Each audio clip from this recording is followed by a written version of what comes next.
Hey, welcome out to channel14.com's Bodega Nights. I'm Jao. On the bottom there, we have Martin, we have Norm. Hey. Over here, we have Dean Laurel, Dean Javi. Oh, yeah. What's up? He's a dean, right? Dean. Look at you.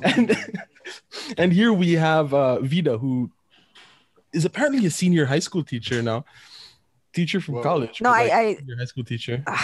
I have this wide range right now that I'm teaching senior high school all the way to masters.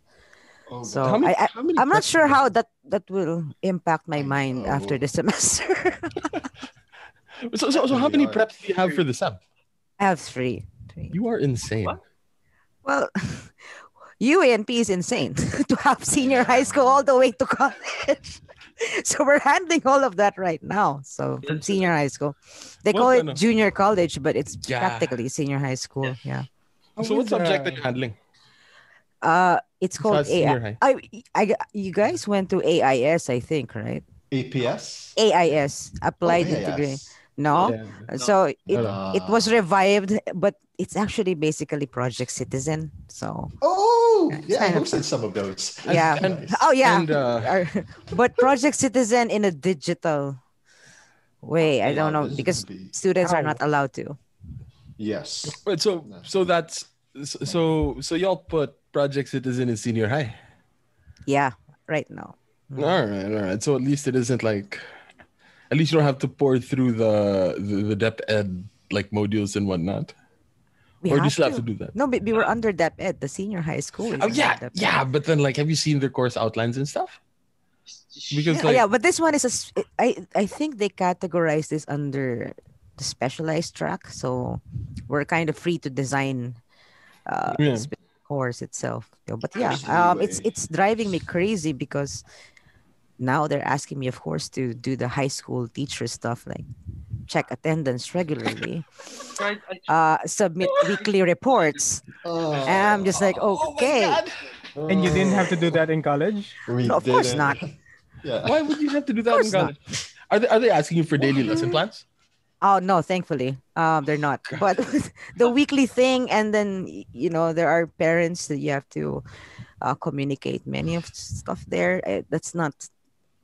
I'm not familiar with those things. I don't talk to parents. Period. So it's a little weird. It's everything is new for me right now, but it's interesting. I mean, I don't think I'd get the chance after this to teach senior high school. No, so I mean, it's just really more of the expediency of the pandemic. Yeah.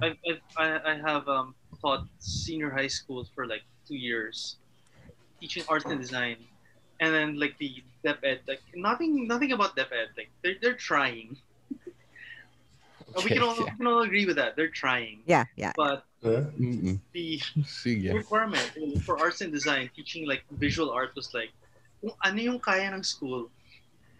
And you're like, so I can teach photography, so that's my, I'll teach that.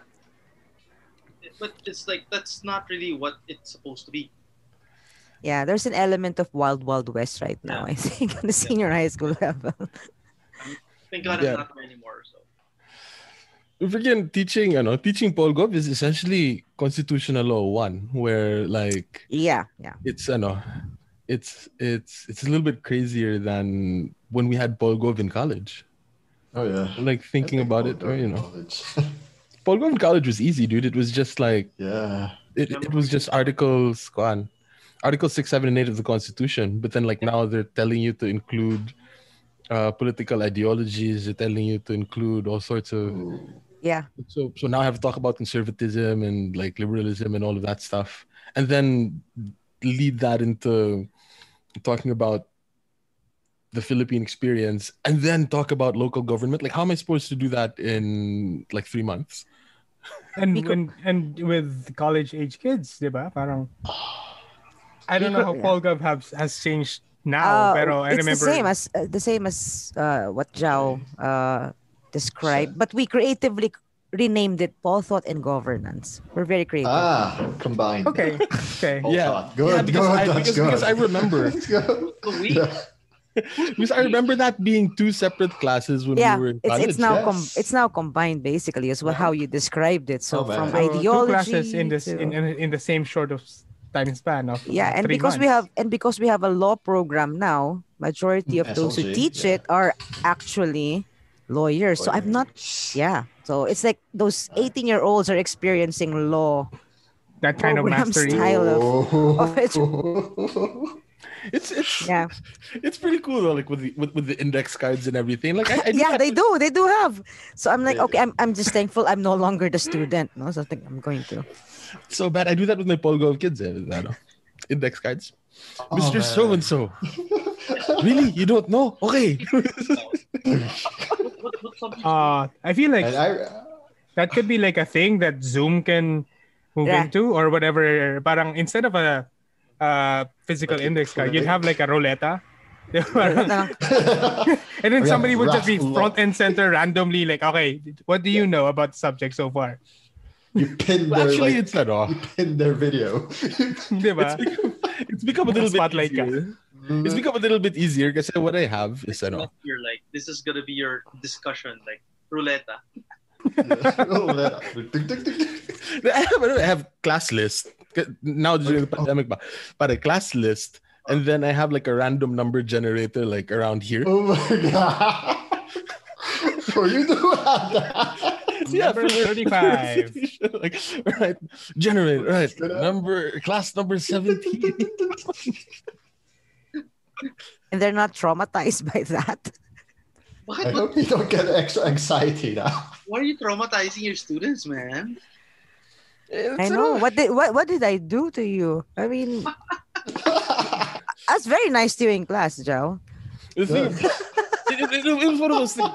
It was whenever you'd have like recitation and stuff and nobody else could answer, you'd go to me.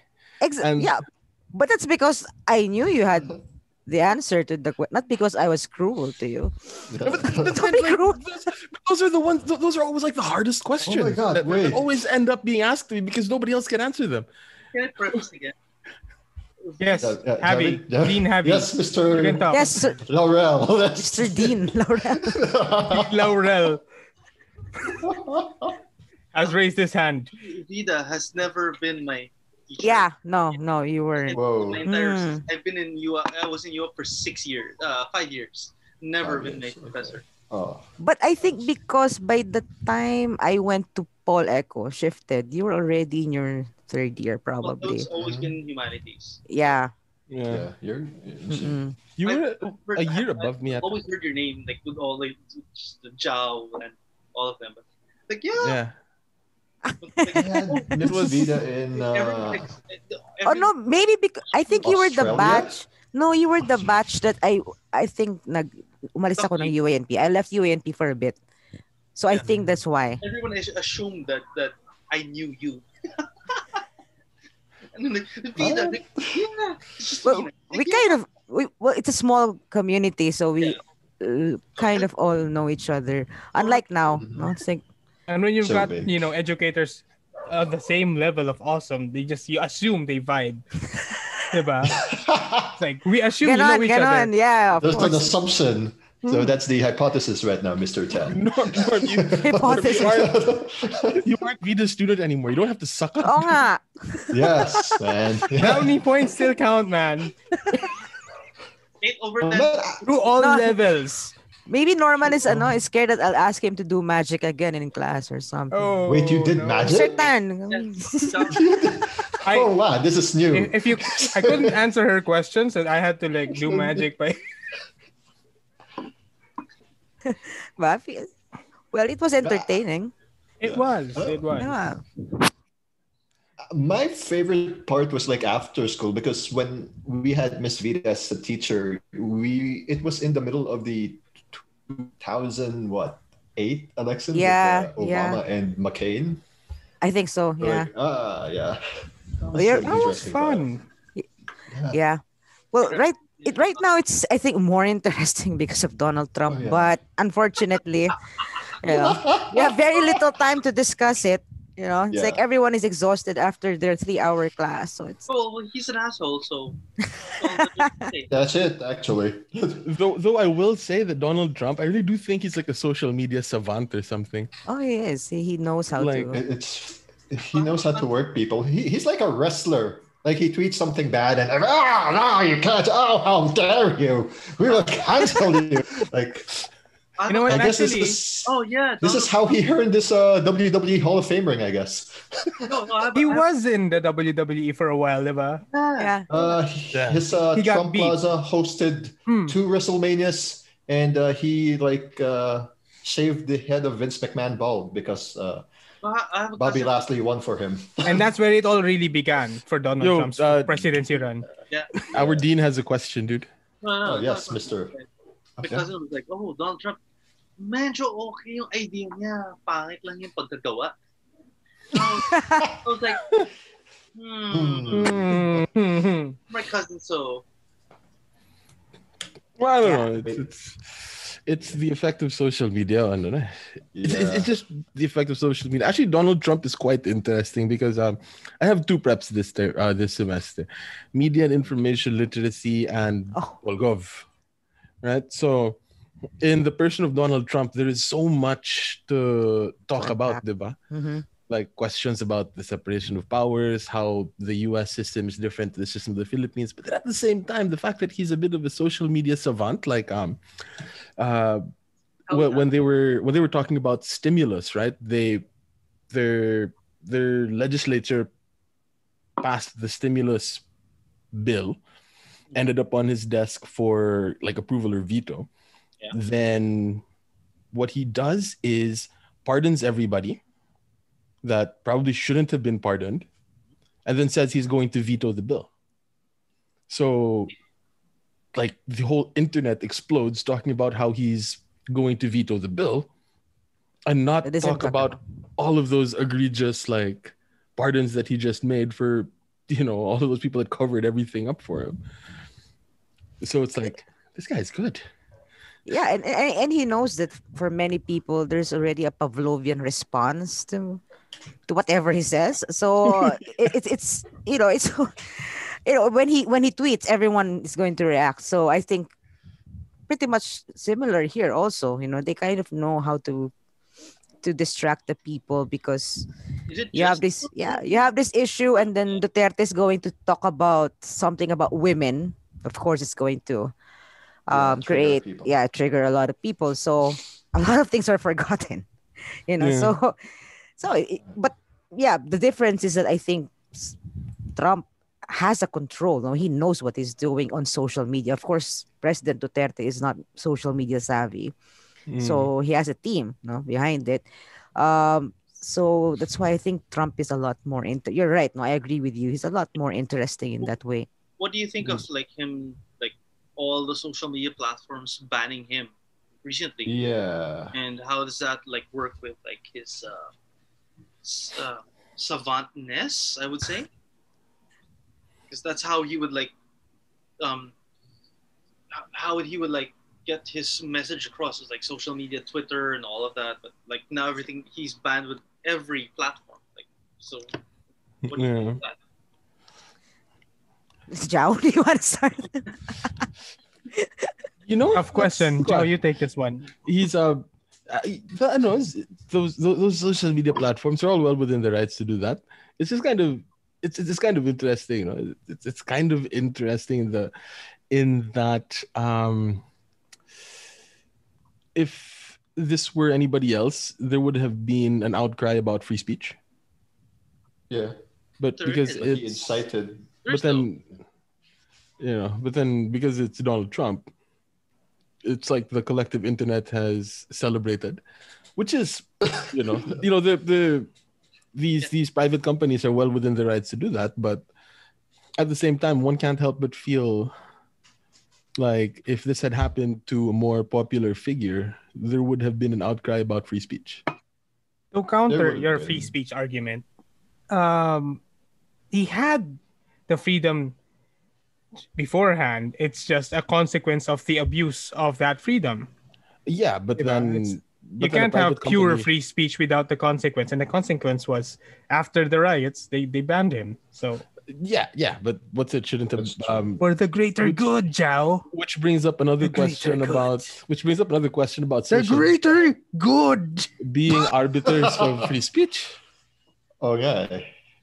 But the thing is social media. Yeah, sorry, go ahead, Martin, first. Yeah. Here's the interesting thing. There are people, certain relatives, that are saying it's a outcry of freedom of speech of Trump. I'm like, no, Twitter is I can't believe I'm defending Twitter. Of all things, okay? Can't believe this. But Twitter is in its right. Like Zhao says, it's a private company. There are terms and conditions. You know, that long thing you guys will have to read before you sign up that nobody does. That nobody reads. Nobody reads, by the way. So that you sign up, there is a person there that does give the ownership of the social media platform the right to ban certain users. Yeah. So here's the interesting tweet I found. Those who are something along the lines of those who are decrying Trump's ban on Twitter of freedom of speech, think of Twitter as that Christian bakery not giving a cake to the gay couple. So when I saw that, I'm like, so you admit the bakery did have the right to refuse service? Yeah. I mean, the Supreme Court. Supreme Court agreed to it. So I think that the point there is that legally, it's well within their rights, and I think people forget that Twitter, Facebook, they're not the state. And the First Amendment, the right to freedom of expression, is directed towards the state, not creating laws that will impinge, that will impede the right of the people to speak. So you are taken away a platform, but Trump is free to talk. Yeah. So he's not going to jail. He's not being given a gag order by Congress to actually say anything. So I think this is where, when we talk about the legality, it's quite clear. But of course, the impact can be a little bit disconcerting, because if it's not the president, or if it's not somebody so powerful, the implications are severe, of course, for us regular people. How we can even fight back, quote unquote. Trump. Sorry. Even for us Filipinos, we're not even U.S. citizens. That's true. Are different. Very different. And in the case of the Philippines, we, unlike Twitter, we are more Facebook people. I mean, the data is quite clear that we're using Facebook more. But the disconcerting impact on that, for me, the problem there is that for Facebook in the Philippines, it has become our go-to for many things. News, communication. Many public and private schools teachers actually use the platform for education. So I think the impact is a lot more serious for us in that sense, because we have less ways to use alternative means. Trump can create his own channel, can create his own app because he's rich, but for everyone else, that's different. So yeah, actually, that's something that's been bothering me for quite a while now. Talking specifically about how Facebook is de facto becoming a public service. Yeah. Right? And how it isn't because of their terms of service. Yeah. So are you saying, Zhao, that there should be a public online platform sponsored by the state for Aren't there? That would be interesting. They also have social media accounts, these verified government agencies. That would be interesting. Not necessarily controlled by the state though.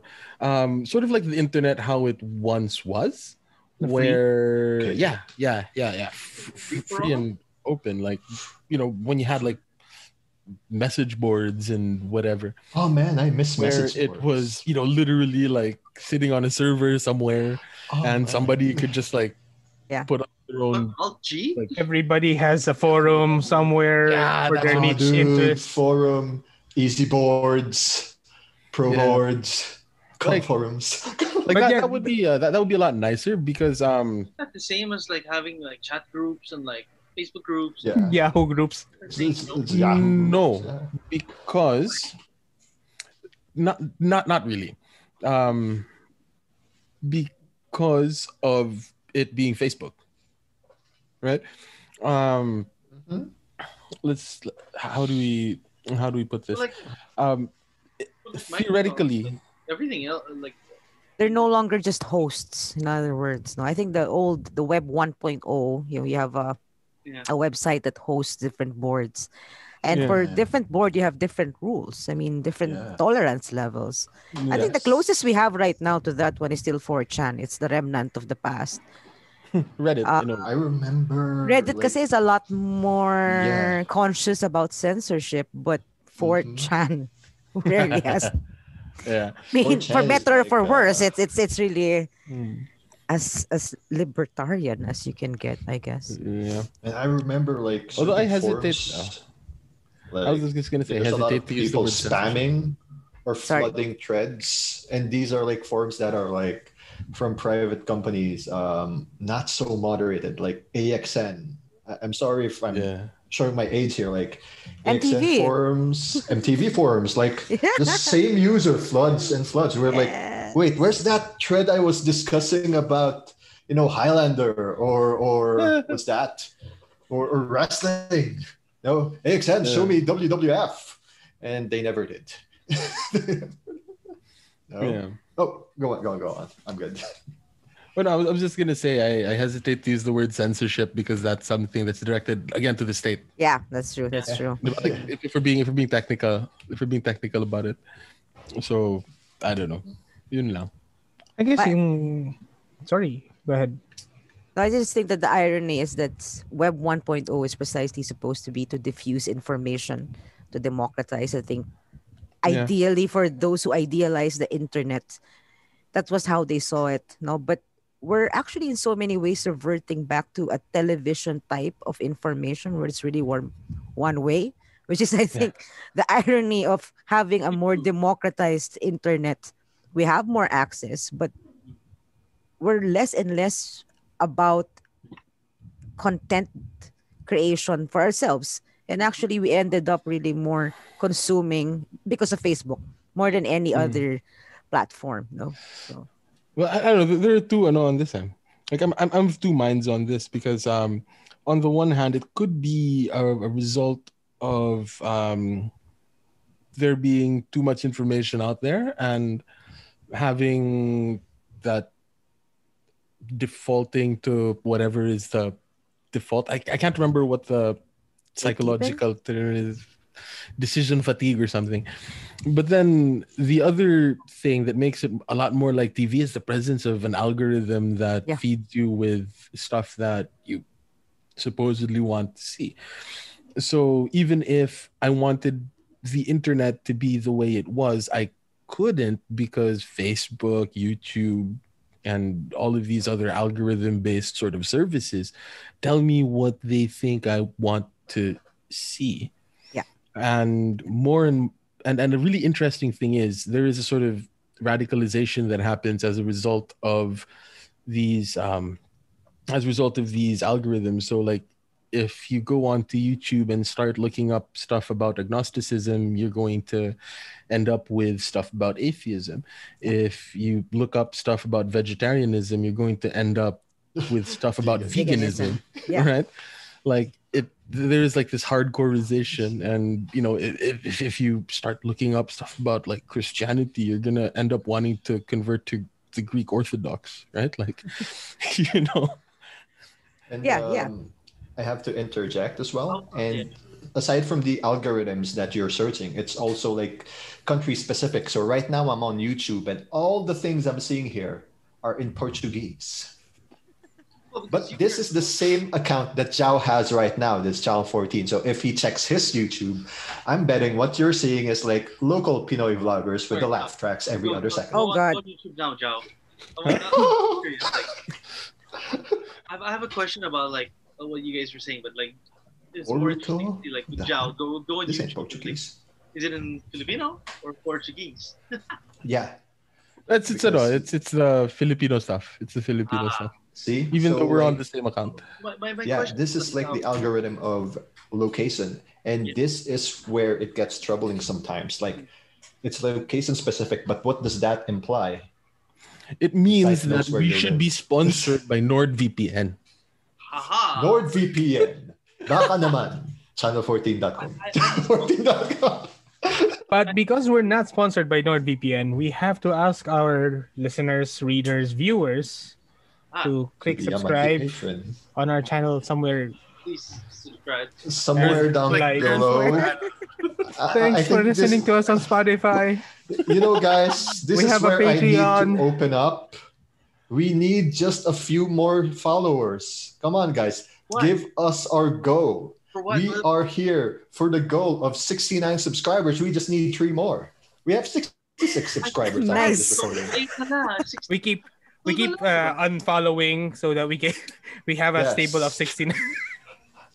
So we just need 3 of you guys to subscribe.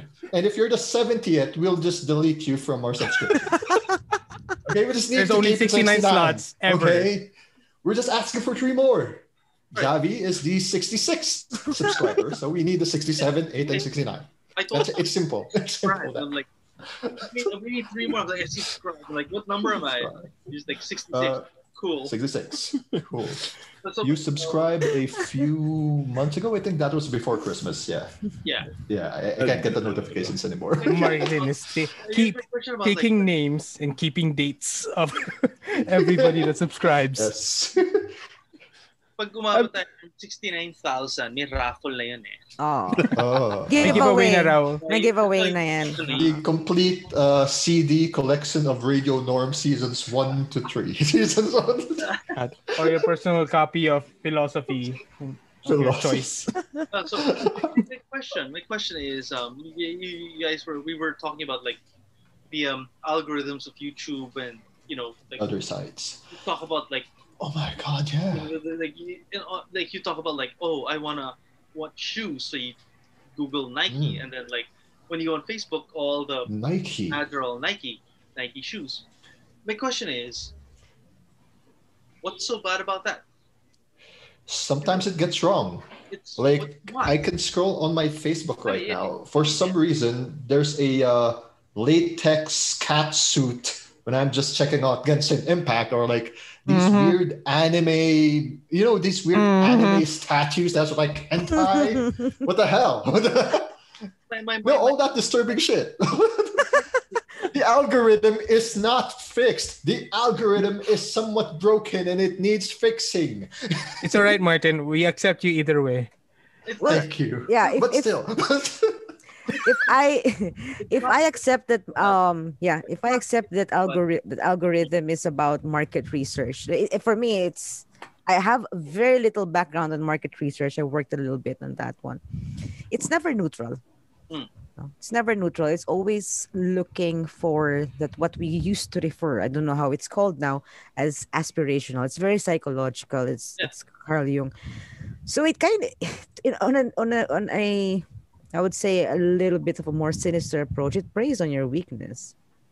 It does. So what is wrong with that is that, well, number one, I don't want to go philosophical, but it, as what Ja would say, it can lead, and it has led to radicalization for many people. And we're not just talking about MAGA versus conservative versus progressives, but it's just that we are more aware of it now. But yeah, we have to be reminded of the fact that even Islamic radicalization, it happens a lot on the internet. So it's just that, so it's been going around for about since 2000, early mid 2000s. So it's not so much that the algorithm itself is sinister, but it's really more of we have to be careful about it. But I think the other question that is implied there is there a responsibility for the big tech to stop those things from happening? If they're not the government, and we are, if we're reiterating that they're not government, do they also have the responsibility to actually think about the common good. So I think those are, yeah. And that is the question that I have been wrestling with for the past 10 years. Did someone say wrestling? Wrestling. Right? Because we can't treat them as the state and then expect them also to not behave like the state. No? So those are, I think you're right. No, it's a question I don't think anyone can answer as of the moment. But yeah, it's we constantly have to, I think, open the discussion to that one. Yeah, it's the irony of social media. Like we say, government seems to be doing Big Brother stuff at us, invading our privacy like the FBI. And here you are having TikTok or having Facebook. You're getting zucked. We volunteer our information.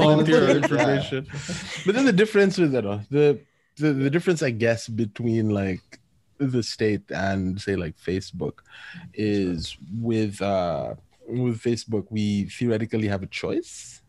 Yeah. Whereas when it comes to the state, this is whether we like it or not. Yeah. An institution that we are kind of forced to partake in. Mm-hmm. I mean, they take the edge off by saying that it is us that form the state because we, the sovereign Filipino people, do just the preamble. Right? But at the end of the day, this is still an entire system that we can't just opt out of in the same way that we can say you know what, screw it, I'm not using Friendster anymore, I'm going to this Facebook thing. Friendster. Oh man, Friendster. Multiply naman. There's that utopia in between, phase of Multiply. I love Multiply that you can upload marketplace music there. Marketplace, yeah. It was a marketplace for a while, huh? And then it was too soon. It was too soon for its time. Yeah. I It miss could have been. It was the proto Etsy when it was a marketplace, huh? Facebook basically took what Multiply was planning and just applied it to now with Facebook Marketplace. Facebook Marketplace. Right. Talking about Facebook, so what Javi said, so they're just a service, diba? They're just a service, and it's not public service, right? It's not a public service, but it is a question of there's only so many services, and and none of them are, and all of them are privately owned. Mm-hmm. Yeah. And so parang there is that conflict of interest with providing you access to that service while also maintaining profitability, and that goes back down to it's a privately owned company, and it's not obligated to give you whatever you want. It's just milking you for profits, diba? And we hope we get entertainment in exchange. We're renting. We're renting. We're renting a space. We're renting a space to be entertained. Diba? We're paying cable TV prices with our data for being entertained. And that is so why if you are complaining about bad service of example let's say Netflix, why pay for Netflix if you're complaining about it? Then stop paying. Yeah. But there's a customer service option that you can complain to Netflix and other providers. I mean, that's that's the thing. And there's the hope that it improves. And that's Javi was just pointing out the difference between the state and the Facebook, diba? Oh, right. Now you can opt out. If you don't like it, why are you paying for it? But gusto mo pala, kahit edi that's your problem, diba? Do what you want because a pirate is free. You are a pirate. Sorry. I just realized that the music industry is doing the same, went through the same thing that the film industry and the TV industry are going through now, where back in the day, it's like the music industry is a step ahead. Is this the one you mentioned during what Greg and Ian were mentioning in their episode? The whole Spotify thing and content creation? Which everybody should check out, by the way. Everybody should check that out. That was a pretty good episode. No, it was... there was that whole like Napster LimeWire thing. And then, they sort of managed to deal with that. And then all of a sudden you started having various streaming services that... like your Spotify's, your Apple Music's, your whatever's, and you started having more and more of these platform exclusive releases, right? And then the internet dealt with it through piracy, and now it's a lot more like everybody can get pretty much whatever they want, subject to piracy for like more than like 15-20 years. Yeah, but then I would assume that music piracy went down when Apple Music came out, or when iTunes came out, and then when it started becoming exclusive again, and Spotify came out, and everything was suddenly available. Piracy of music went down again. For like a startup like band to like put music out now than it was before. I mean, it's easier to do now, but it's tougher to get noticed. But the point is, with like the TV industry, I noticed that they're doing that same sort of thing where you have a lot of platform exclusivity, and like that's why like piracy was kind of on my mind, since that seems to be how the collective like internet is responding to not having Netflix or hating Netflix, but wanting to but only wanting to pay for like Disney Plus or whatever. Or, in the Philippines, a good number of us, how do we watch The Mandalorian? I wonder, how to the students that we're talking about how they're excited to watch WandaVision. How do you watch WandaVision? Ooh.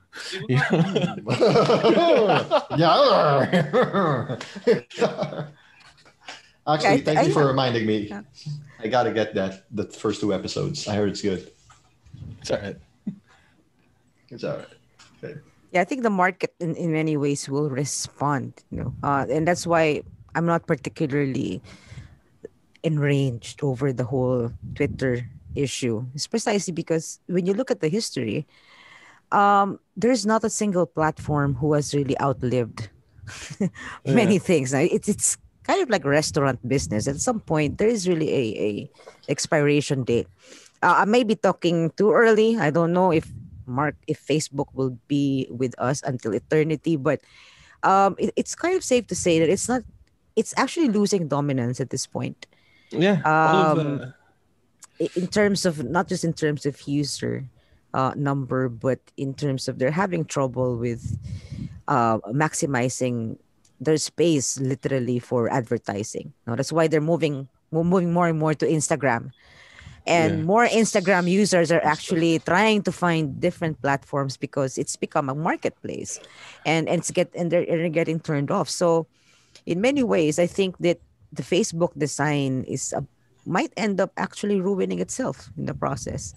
It could be an internal, kind of like Rome. No, it's going to end up really. It's going to fall because of that. No, I mean it's more of internal strife than anything. But if we don't learn our lessons here, we're just going to repeat. And I think going back to your Netflix example, I think must democratize yung music industry. Because if you subscribe to YouTube, if I subscribe to Spotify, there's really no such thing as like what we have in Netflix. You can only have a certain number of shows because you have an HBO exclusive, you have a Disney exclusive, and they're all pulling out from Netflix. But Spotify, you pretty much still have all. So one service actually provides. I think for music, it might survive better because of that. But of course, that's the different issue with how much they compensate the because of the musicians. That's another issue altogether, right? But so I think that in terms of tech, it might eventually respond to it. Like it will also lead to more options. But how we will adapt to that, that's another story. I can actually kind of see it. Yeah, when talking about like how Facebook is on its way out, Vida and Javi, you guys both how do we put this without sounding like a pedophile? You both like have students, right? I was gonna say you both handle kids, right? So like that's actually that. Right? No problem with that. Yeah, but like what's wrong with that? Your kids, ma. Your kids. How many of them are actually on Facebook as their social media platform versus like they're only there because that's where all the teachers like get in touch with them? The younger ones definitely are less. I mean, at least my observation is they inhabit the world of Instagram and TikTok at this point, and Twitter. That's where they rage. No, the Twitter is rage venue, heaven. But then the rest are for whatever. For me, to be honest, I don't really check. So like some of them like message me on like Facebook Messenger about like, sir, why is my grade like this? But like, you know. What's your go-to answer for that, by the way? Sure. No, yeah. Do you believe in divine intervention? No, that's what I was thinking about now. He's a good student. He just submitted all his projects like a day late. So he's like, why is my grade 61? I'm like, because you submitted a day late, so your grade is 61 because it's. But I don't have. I have Facebook, yes. I have Instagram, but I don't have TikTok. I don't have like so. Like my students message me on Facebook Messenger because they know I have it, but I cannot speak to the younger generation about like TikTok or anything like that. So you might be the younger ones might actually be experiencing social media fatigue more than the older ones, because their whole lives right now are literally using technology, and it's not by choice because they're spending how many hours actually using Zoom. So they might expounded by the pandemic. So all here. So they might be the generation to go back to analog. I don't know. That will be interesting. No, I absolutely love this. Like, I absolutely love that. Like the kids seem to be having like social media fatigue or whatever, because that means less people are like messaging me. I used to have a lot of students message me on Messenger or whatever, but like now not so much. Yeah, because they associate it already with work, with school. No? They're it's not an escape from school now or family life. It is everything for them. Yeah, so to escape school and family life, they have to turn off social media. That's an amazing response. I love it. For us, we have like options for the school. Like, there's you can do wired or non-wired. Non-wired is like for us it's modular. The school the classes are modular in basis. So if it's non-wired, we give the modules like as wired is like online. So yeah. So I have had students who messaged me like have done the wired like online now, or like, can I do the offline? Can I do non-wired? I'm like, why?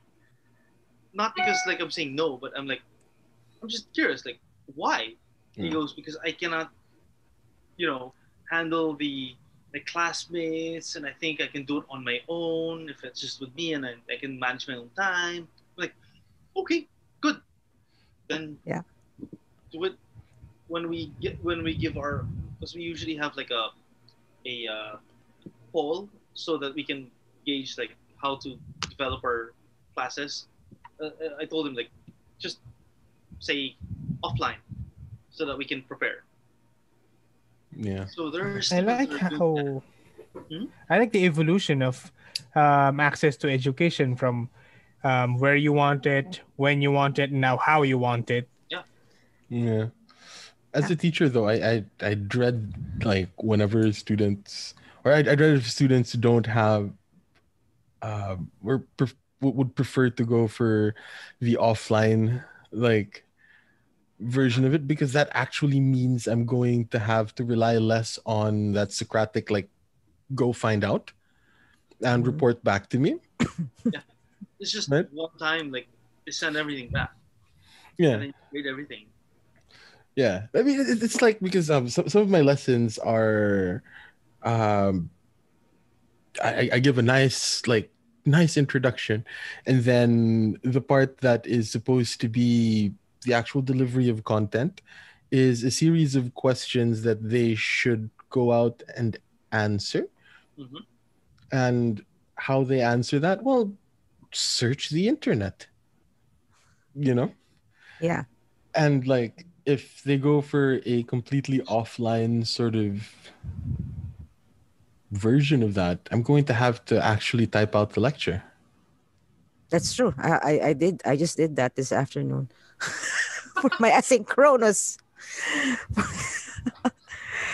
You have to translate what you're saying, like how you're not supposed to write it in a very academic way, and I'm used to talking about politics in class, so in a more academic way, theories, and all of a sudden I have to really do it in bite size, so it can be digested easily. And I have a problem with trusting my own lecture and just saying that you guys can understand that, because again, like me, if I talk jargon, I expect my senior students, college students, to go, you should understand that.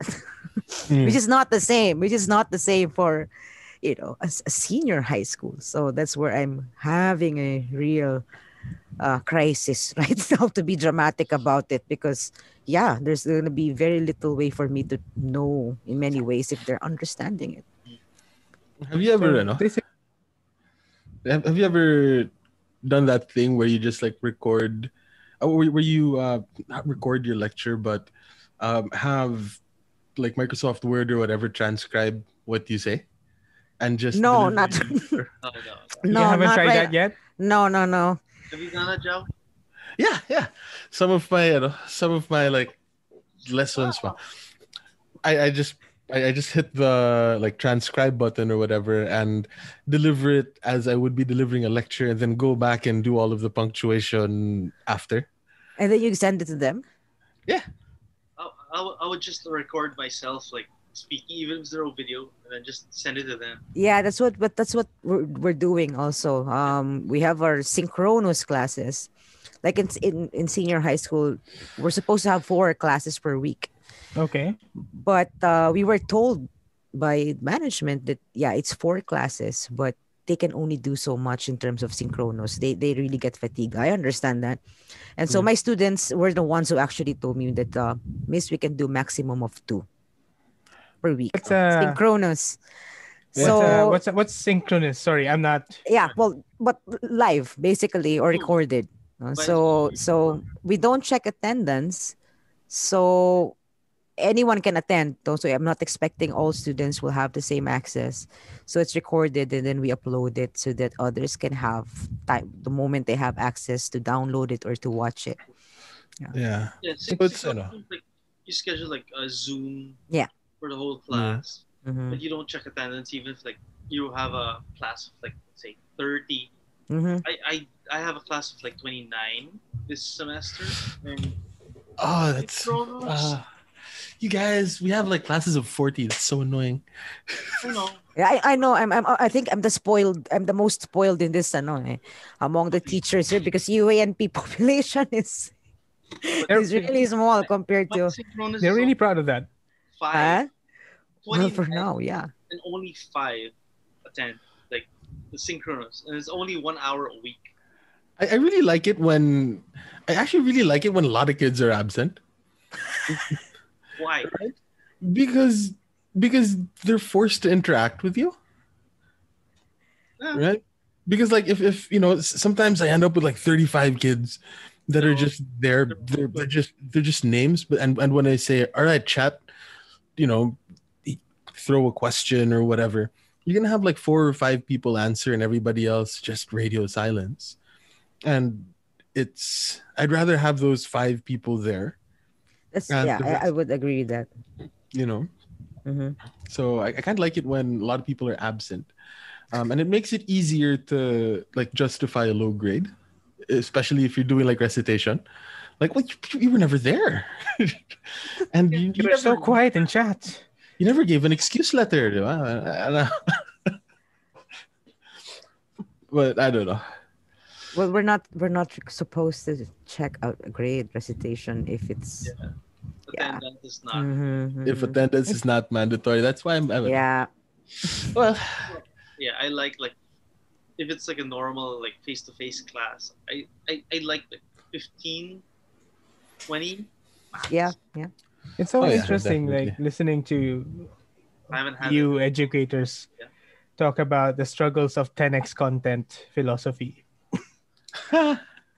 Which is what you're doing, right? The way you're being asked to create a video and then turn that into a podcast and then turn that into a newsletter or an article, and then your students can just choose whichever format that they want, and for all we know, you're going to be asking to create like a TikTok video version of it or an Instagram post of it. Let's say multimedia arts college students. They're doing bachelor's in multimedia arts, right? And they're complaining to me and AG that their general education subjects are giving them more requirements than their degree itself. It's like my PE teacher is asking me to record myself like exercise. Yeah. For an exercise, like, but I'm not I'm an artist. Like what? So that's our thing now. We're trying to like figure out like how do we make their online education like. I have to give it to PE teachers though. How do you do online classes on physical education? How do you it's online? Right? sobrang bilib ako sa PE teacher namin. Yeah, exactly. It's for me the most challenging. I cannot imagine myself doing that. What our PE teacher did was focus on fitness. So his requirements were his requirement is something along the lines of like have a fitness like journal. Oh, okay. And then define your goals. So, by the end of this term, I want to be able to do this, or by the end of the term, I want to lose this much weight, or I want to get my BMI to this. And then how do you progression. Yeah. So may mga quarterly check-ins parang ganun. Yeah. Like, all right, now show me that you can run 1 kilometer in 5 minutes. Parang ganun. Yeah, can I just talk about the injustice of not having a bleep test at this point? Oh my God! That's child abuse now. How do you do bleep tests during the pandemic? Can you imagine that? People had to go through that, and now they have no right to complain about. So. Is that child abuse? I don't know if it's that child abuse. I seem to remember. Why was it child abuse? Unless Brixton's in the PE class, of course it's child abuse. Because everything is child abuse these days, dude. Everything is child abuse these days. Little bit of hassle. That right? Yeah, that's my main concern when they told me that I'm going to teach senior high school. I'm like, okay. I might end up with one parent complaining that I might be brainwashing the student or whatever. So I mean, those are my worries, of course, because again, teaching high school is a whole different ball game than the academic freedom that is expected and regarded, of course, on a college level. So that was different. Your role as parents patria or whatever it is different in high school. Like there is that certain expectation that you are more parent-ish and think about the psycho-emotional development of the student, and therefore there is more avenue for you to be liable for child abuse. Pretty much. Yeah. Missteps. Unfortunate experience of teaching grade 5. You were a high school teacher like a couple of years ago. When was that? Where's that again? What school? Bannister Academy. No wonder. You were teach there. I will not say anything against Bannister. It's a really good school. Yeah. But I would say when I say I have the unfortunate experience of teaching grade 5 is because their teacher quit, and I was the only qualified English teacher to teach, and they were like, "Can you teach it?" I'm like, without knowing anything, like, yes. Like, no, by the way, I'm like, okay, is it more money? Yes, okay, but the important questions. Different. But then your additional compensation isn't commensurate to the amount of work that you have to put into like a completely separate prep. Oh my god. It's like being a homeroom teacher. They give you a little bit of extra cash, sure, but the amount of stuff that you have to worry about as a homeroom teacher. I'll do percentages. 60% of them they had some issues with their mental health. Yeah. 60%. Yeah. Yeah. We were told to be more conscious of that too, and not to. I mean, I am trying to be, but I'm an old millennial, like first gen millennial. So it's kind of like the Gen X. We're still in the Gen X. So there's that mentality of, yes, we are a little bit more sensitive, but at the same time we were kind of also in an environment where you have to suck it in. And you don't talk to your teachers about these things unless you don't talk to your teacher, except if it's related to the grades, if related to but you're expected now. I was told to expect that some students will talk to me about those things, and I have to reach out, and those things. Ungodly hours. Yeah, so subconsciously I knew that it is part of the job, but I'm confronted now suddenly with like, oh yeah, okay, it is part of the job. So it's different. It's very different. Set expectations with the kids at the beginning of the term. Right, guys, I don't reply after 5 p.m. And then like put your money where your mouth is. We use MS Teams as we use MS Teams for our school, no.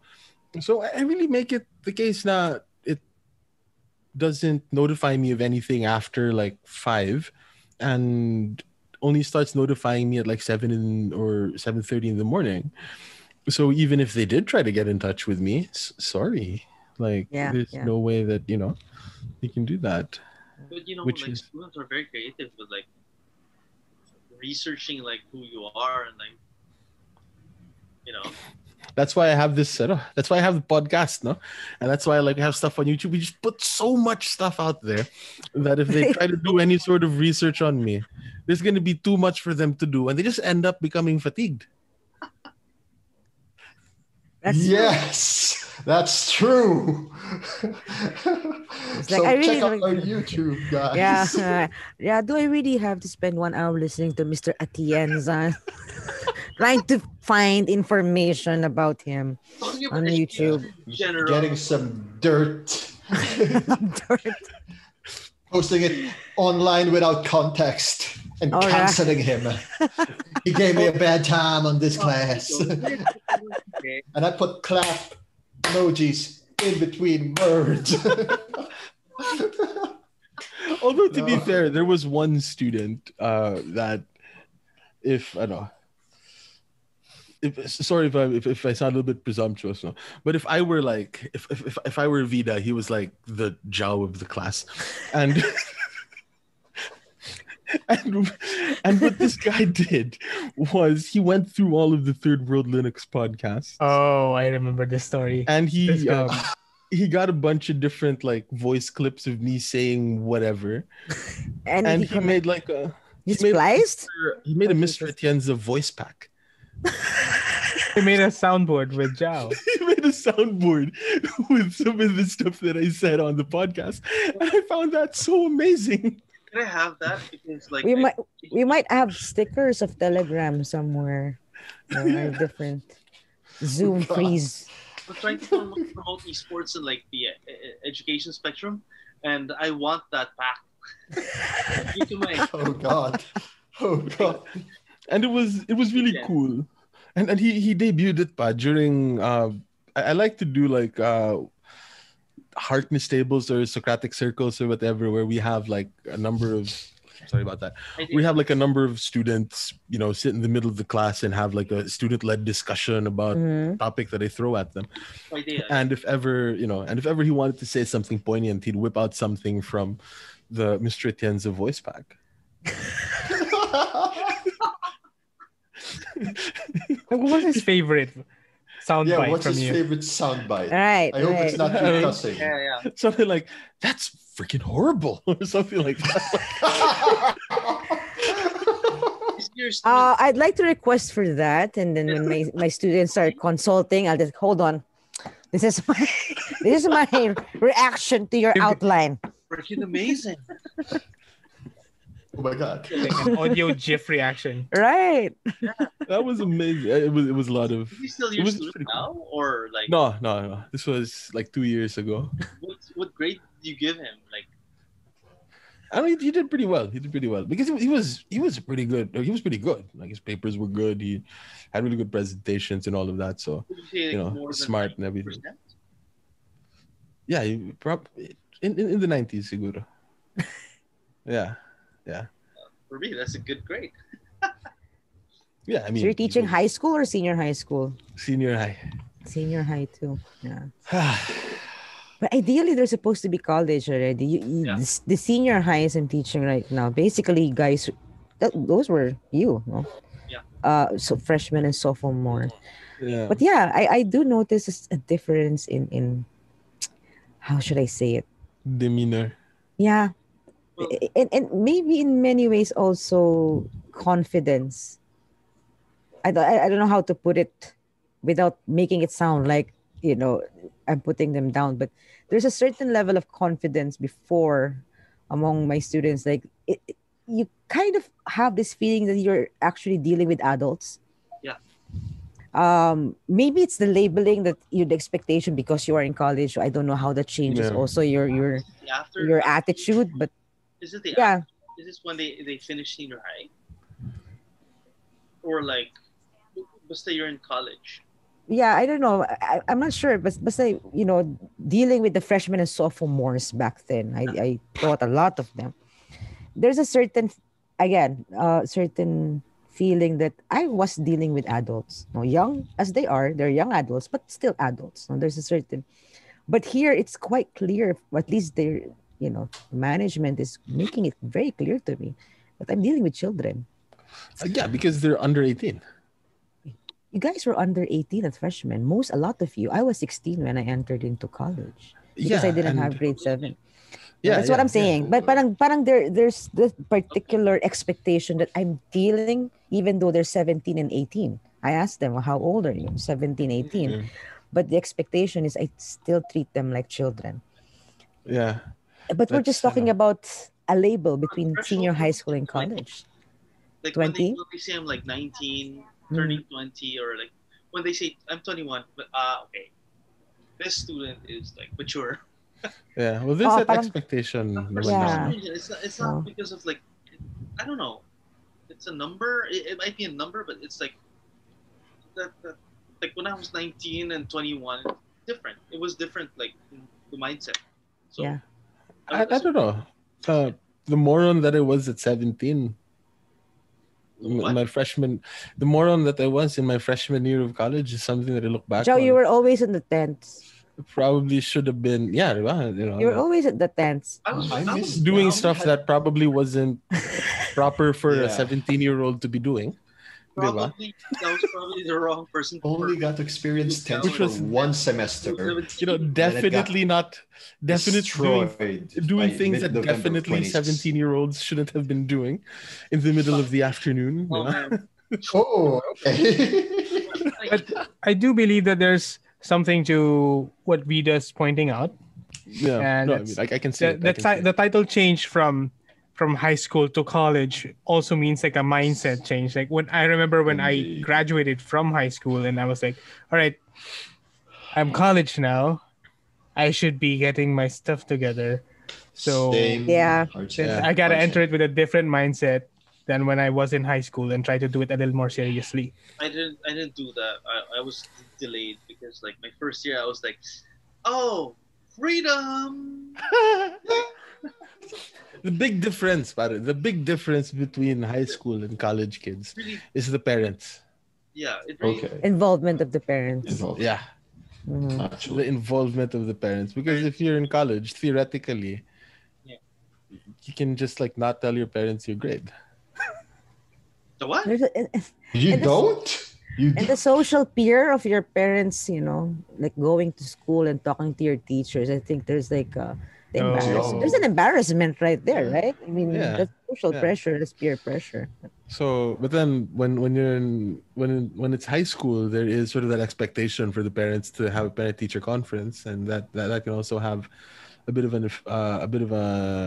effect, at least for us as the teachers. Mm-hmm. Now we view them more as kids because their parents, because of the looming shadow of the parent there. Mm-hmm. Yeah. So I don't know. I know it's weird. Like Norm said, I just started to get more serious when I entered college. Like in high school, when I go home, first thing I do I study? No, hey, there's a PS2. First thing I do in college, like freshman or sophomore or third year, before I squat in ALB for majors, like, oh, I'm back home. What am I gonna do? Oh, here's a handout. I gotta like sit my ass for 2-3 hours to read this, and then PS2. But that's the thing. If the expectation of adding of implementing the K-12 is that we are preparing students more to become more prepared to adulthood, I'm not sure then if the extra 2 years is doing that, or are we just prolonging also their childhood? I would say it's a good question. Yeah. Because ideally, one of the end goals of K-12 is that many people can opt not to go to college and go straight to work. Yes, that's why I'm pro K-12, because right, yeah. People should ideally, be able to go straight to work after college, after high school. But given what we're talking about, that it seems to just prolonging their childhood. Are we preparing them in fact to adulthood? Yeah. If they're not even behaving, or it's the impact, unintended consequences prolonging that, and assuming that they're not going to go to college and they're going to go straight to work. I'm not sure if employers are ready to have. Yeah, exactly. They're not going to employ 8 to 12 graduates. Yeah, because our K-12 sucks. If we had a decent K-12 system, right? Germany. Yeah, or you look at the British like O-levels and A-levels. Kids that come out of like the A-level, which is essentially like a 12-year, which is essentially grades like 0 to 12 or grade 1 to 12 or whatever. Those people are employable. They can like work at a steel mill or something. But something essential there that's different is that they have also apprenticeship programs. Yeah, which we don't have. So if you're going to go technical vocational here, I'm not sure if they're just going to put you somewhere and they expect you to weld something exceptionally well after your K-12 classes. Diba? Yeah. So that's, I think, one of the major advantages of the British system, that they really have. And their apprenticeship is that they really have to apply for it. Like if you're a company or a construction company, you accommodate, and that gives you points something, there are incentives for that. So we don't have that, of course. So you're right. Napaka disjointed nung K-12 program natin. So what I'm hearing, like the most logistically plausible scenario is that the extension to K-12 is actually TESDA. TESDA. The technical vocational, yes. But you know what's funny? Yes, technical vocational. TESDA was actually a response to the legal parang minimum working age being 18, but we were graduating high school kids at 16. Mm-hmm. Mm-hmm. Right? So we graduate kids at high school. We used to graduate high school. You have those two. 16, and then you have 2 years before they can legally start to work. Mm. And so I can imagine like the conversation in that room, like, we've got 2 more years, guys. What do we do? Yeah, and that's why you find so many 2-year courses in TESDA. Yeah. And you have a lot of those 2-year courses in TESDA because your kids need something to do after they graduate high school. So a 2-year program before they can legally begin to work. So yeah, there are a lot of problems with the K-12. Some benefit to like the K-12, like dealing with like college, like the demographic of my students now are like they're supposed to be in like their third year of college, but without K-12, they're supposed to be like 1 year after graduation. You know? And like dealing with like college students before that, I can see like some sense of like maturity in a way, but I don't know if it's like enough to justify like having 2 years of senior high school. Well, I'm actually I actually quite like the senior high school program, or I don't like the senior high school program. I like the idea of graduating kids at 18. Yeah. Because when I was 16, like I had no idea what I was gonna do with my life. Which is, and which is why I like the school that we went to, because we had those extra 2 years before we actually had to choose a major, and that was 18, and that's when I had a bit of a clearer picture as to like where this life was going to go. I mean, it was still a little blurry. Not all like 20 years old, but so I don't know I don't know. I think the fundamental problem one of the big problems with the system we had before was we were asking 16, 17-year-olds to decide what they wanted to do for the rest of their life. Yeah. And if, and to Vida's point, there does seem to be this extension of childhood. It's something that we see throughout, it's something that we see throughout history. Yeah. Now, as we progress as a society, we keep our kids as kids longer, which is kind of interesting. And this is sort of a reflection of that, because it used to be the case, right? If you take any sort of dev psych class, they'll tell you that back in the day, kids were viewed as small adults, and the moment they could start working the fields, they'd put them in the field. Yeah. Even we go back to industrial Europe. At the age of 12, they were the ones in demand because they're small enough to clean chimneys. So they were all over the industrial places. So can you imagine the health hazard today? That would have been a cause for huge concern. Yeah. So I don't know. It's one of those things. In theory, I like graduating kids at 18. But the way it's being handled now is not really that great.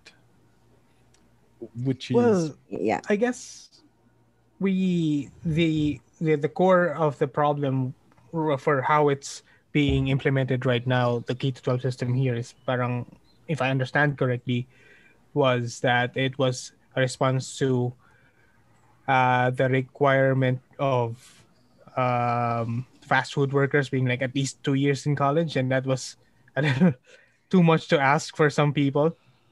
And also for industrial, I mean, it's kind of internationalization also. Insensitive.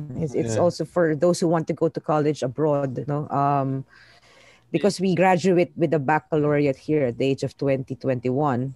So if you want to take a master's, for example, in England, they're going to ask you to take another master's because it's not the degree, but it's the number of years of education that they're also looking into. So from the technical vocational all the way to the formal, college education, K-12 was meant to address all of those things. But I think also it's quite unfair to lay it all down on K-12 because prior to K-12, the system is problematic. Yeah. The curriculum itself. So you just added it on. Nag-add on ka lang kasi may problema na malaki. No? So it's all over the place. No? And they added 2 years of equal curriculum. Exactly. So yeah. I still can't all believe the therapy. Or do they still have Polgov in or something or Polgov equivalent in college? Yeah, because we still offer the 4-year degree program. And we call it the Pothot and Gov na nga. Okay, yeah, because like Polgov is only required for Humes. High school. Sa high school, it's only required for Humes, diba? So, your STEM kids, your ABM kids, and...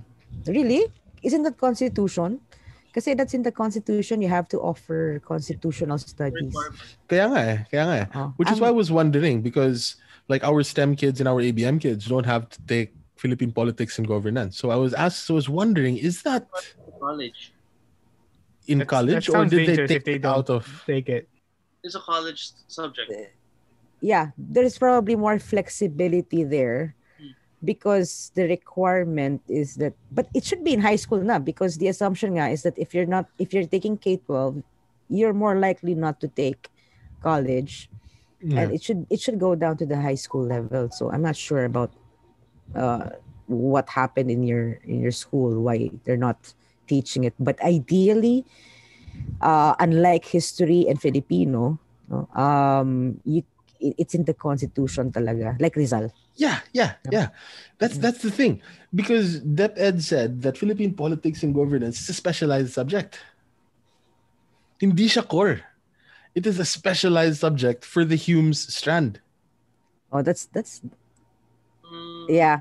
I think that's I remember that. For somebody who teaches citizenship, that's gonna be quite the headache, no?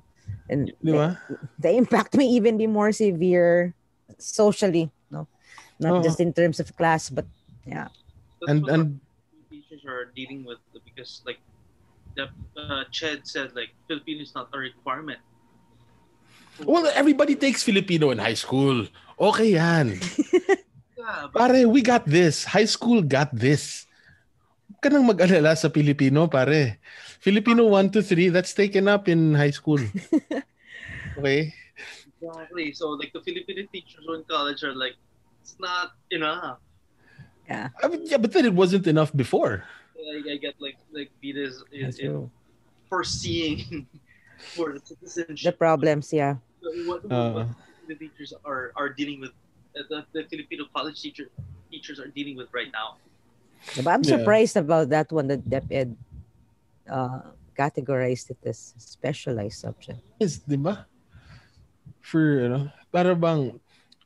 And that's why I was wondering if CHED still required something similar as part of the general curriculum. No. As part of the general subjects. No, in fact, they wanted to even lessen general subjects. They wanted the plan of CHED was to make general subjects parang 1 year. Parang kumbaga, let's go the Lasallian way in the 90s, and where you graduate at the age after 3 years of college. They wanted to really shorten the general education, and then right now. All right. See you. Thank you. Hi. No, he said he's in LaSalle right now. Oh, sorry, you're in LaSalle. I was saying goodbye. I think he was waving goodbye. Yeah, I thought you said hello. I thought you said you're low bat. I guess the green shirt should have tipped me off. I'm sorry. Lasallians were graduating at the age of 19, and no one complained about immaturity. Yeah.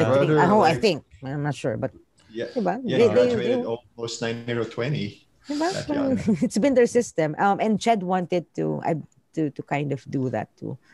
But of course, universities, because of different reasons, from the economic profitability and survival rather. Obviously, you're going to, that also would mean you're going to remove many faculty members. So from the practical to educational ideation and all, it wasn't well accepted. Obviously, nobody wanted to follow the 3-year plan. 9. I don't know. In theory, the way it should have been was the general subject should have been pushed down to high school. Yeah. AP, no? They call it the Bus States? AP subjects? All of the general subjects should have been pushed down to high school. And then your college is primarily majors. That way you have specialists coming out of college. Yeah. But instead, they're teaching... That's not what's happening. That's not what's happening.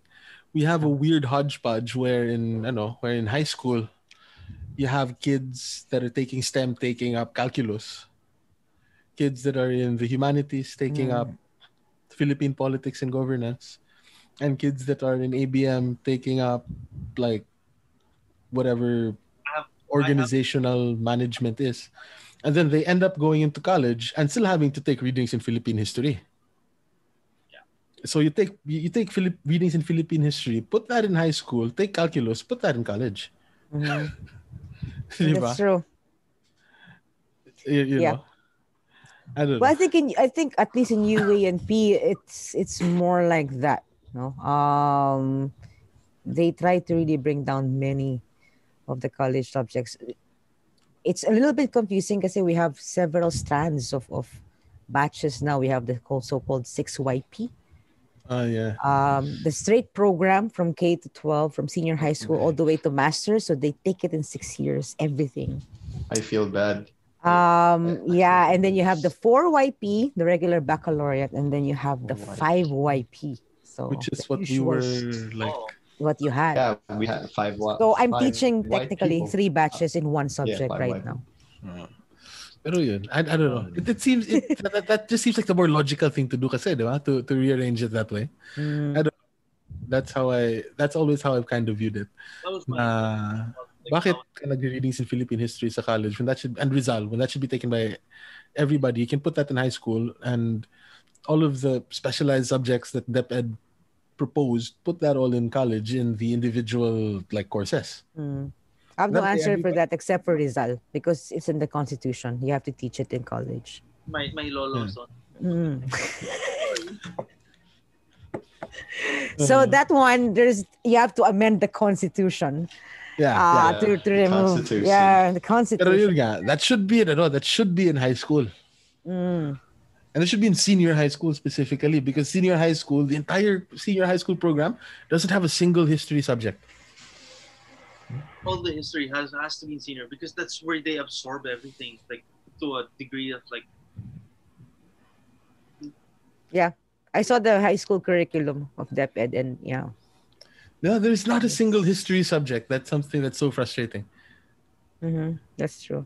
I was surprised because I was doing a consultancy work a few months ago on human rights education.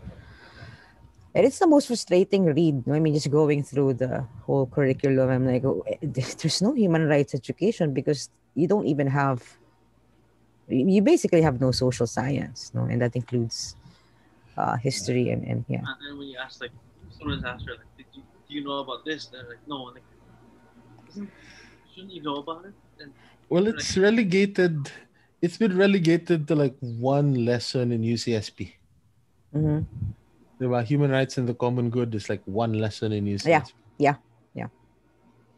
You introduce child's rights at 3rd grade, but then it's like skipping it. Then you find little things about human rights in the 6th grade, and then you find it under senior high school. So the information just won't stick. I cannot imagine it. So kaya UCSP. When I was handling UCSP, that was, I guess, the scariest class that I ever had to handle because of how important it is. In the sense that, talking about human rights education, that's the only place you'll really find it explicitly in, the in the senior high school curriculum. And then on top of that, you have to talk to them about all of the good social science stuff. Diba? So, parang bigat nun. Yeah. And the senior high school teachers, you're kind of like, you're expected to deliver a college level education, but under high school rules, no? So I don't know, how do you do that? I'm only there for 9 weeks, no? But for you guys, that's really your advocacy and your vocation right now. So I really cannot imagine. Something my boss told me was handle the classroom like high school. Wait, are you saying you're in LaSalle? All right, man. Okay, now you're saying goodbye already. Okay. Right now, the battery is. Thank you. Thank you. Thanks, man.